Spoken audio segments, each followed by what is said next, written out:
One of the way to break the chain infection is hand hygiene. We need to make sure which way we need to use, because we have one soap and one is alcohol hand hygiene. If we have a patient with really contact with patient for fluid and IV, we're taking IV, we should wash the hand with the soap. But if we're just going to take a report and check the patient, we can do the alcohol hand hygiene. First of all, we open the tap and we make sure that the temperature is comfortable with our skin.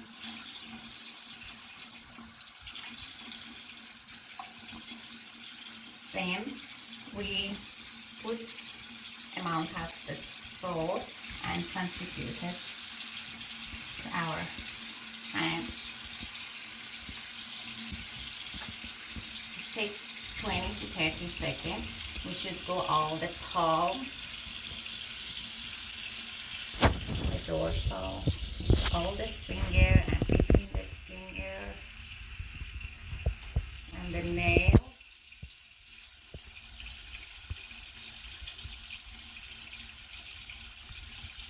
And then we do all the finger together, and the end we're going for the palm. And we can go a little bit up to the wrist.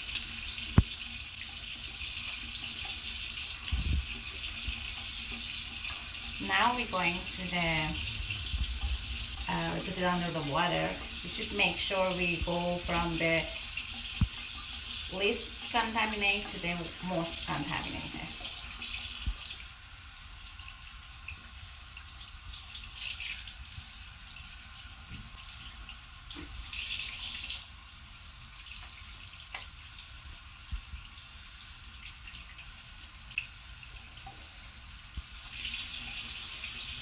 Then we take some paper towel, dry the hand, and make sure that we take care of the skin. We don't want to break the skin. And then we close the tap with the paper towel, and then discard. I'm doing some hand hygiene first. Hello. Hi. I'm Simon Adnan. I'm a PN student for Red Deer College. I'm here to take your temperature today. Can you let me know your name and your birthday, please? My name is Muhammad. My birthday is 1983 March. Thank you. We're doing the temperature today. I will remove the date and then set the timer for you.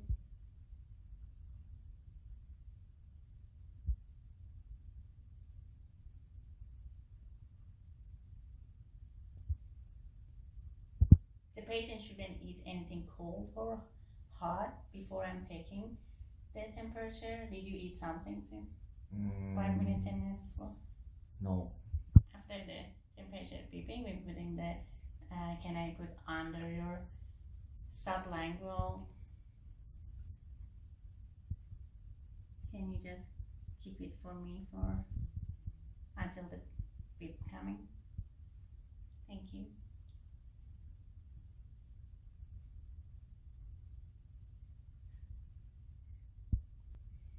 Okay, as we can see, it's a patient shows the temperature is 98.0 Fahrenheit.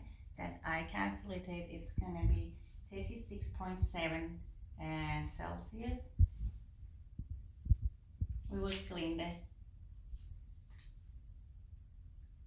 thermometer with the alcohol. And then we place it to the bucket.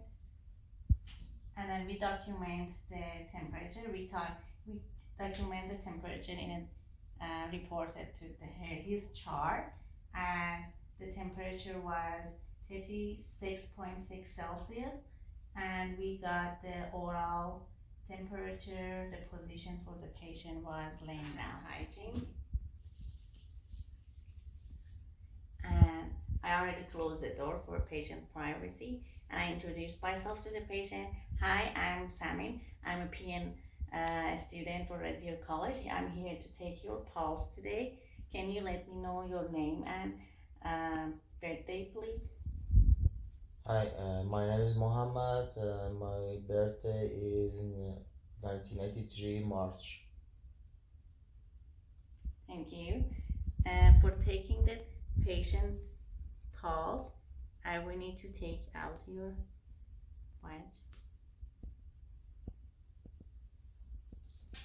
I will take today the radius pulse for my patient.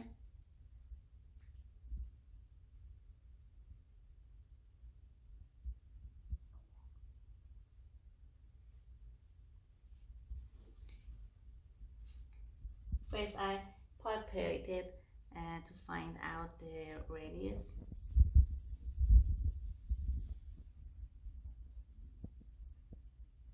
With 2 fingers and not really gently.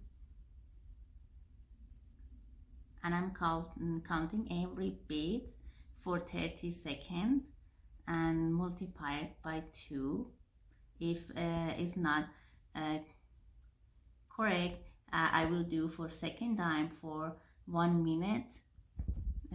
If it's not working still, we need to call another co-worker and come and take it together.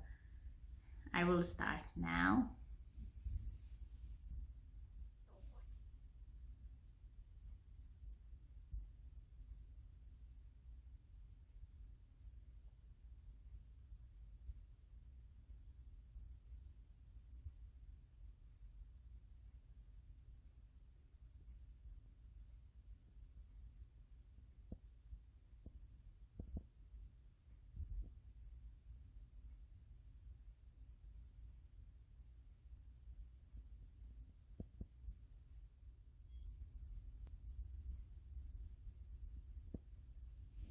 Thank you.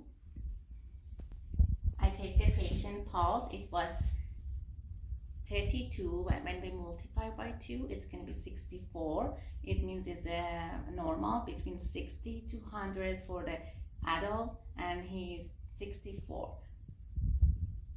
And also the pulse rate was normal and the pressure was equal between each beat. And I will go to document it in his chart. Hi, I'm here to take my patient respiratory rate. I will do some hand hygiene first. And I will introduce myself to my patient and ask him to tell me his first name and birthday. Okay, I'm Samin. I'm a PN student for Red Deer College. I'm here to take your respiratory rate. Can you let me know your first, last name and your birthday, please? My first name is Mohammed. My birth of date is March 1983. Thank you. And have you had any activity before coming, like the last half an hour? No. Okay. And now I need to change your position. I will put your hand across your chest. And then I will put my hand here, and then I take your respiratory rate. I will do for 30 seconds and multiply by 2. We will go to start now.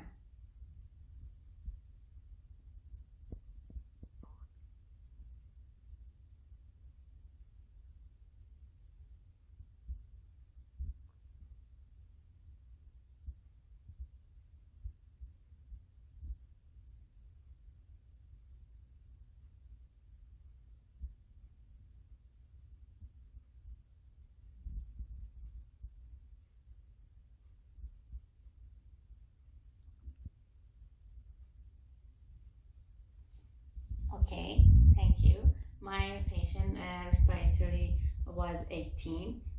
It should be 12 to 20 for adult, and is that normal? And the depth was normal, the rate was regular, and the it was the character was silent and enforceless. I will go to document in my patient chart. Hi, I'm going to take my patient blood pressure. First, we perform the hand hygiene and I introduce myself to my patient and verify my patient by asking him about his birthday and full name and provide the patient privacy and position the patient in appropriate position. And then I'm going to wrap the defaulted cuff around the bare upper arm.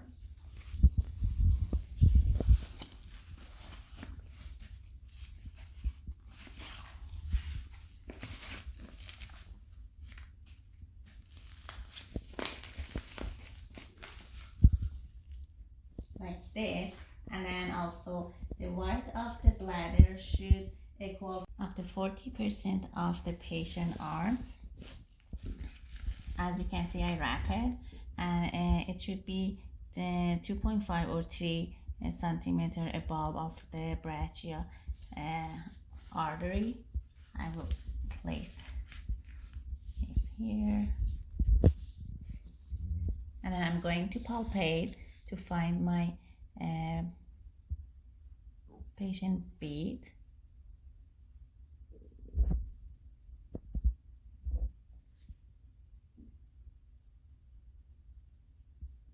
When I find my patient beat, I will place my stethoscope. I will put this way my stethoscope in my ear, and I keep it warm if it's cold for my patient be comfortable. And also I have some alcohol, so I have to clean the stethoscope before I place it. And then I will go to place it that I find the brachial artery, the bit.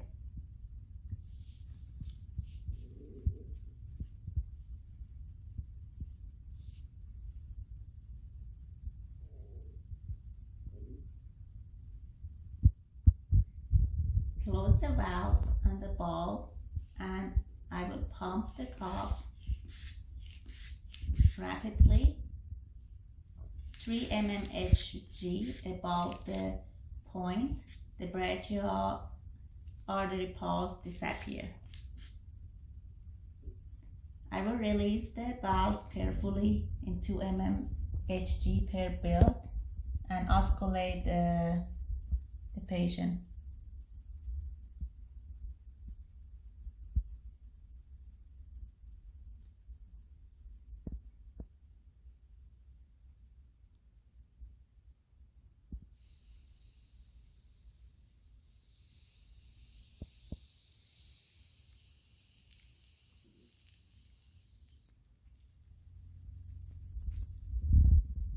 Release the valve carefully at the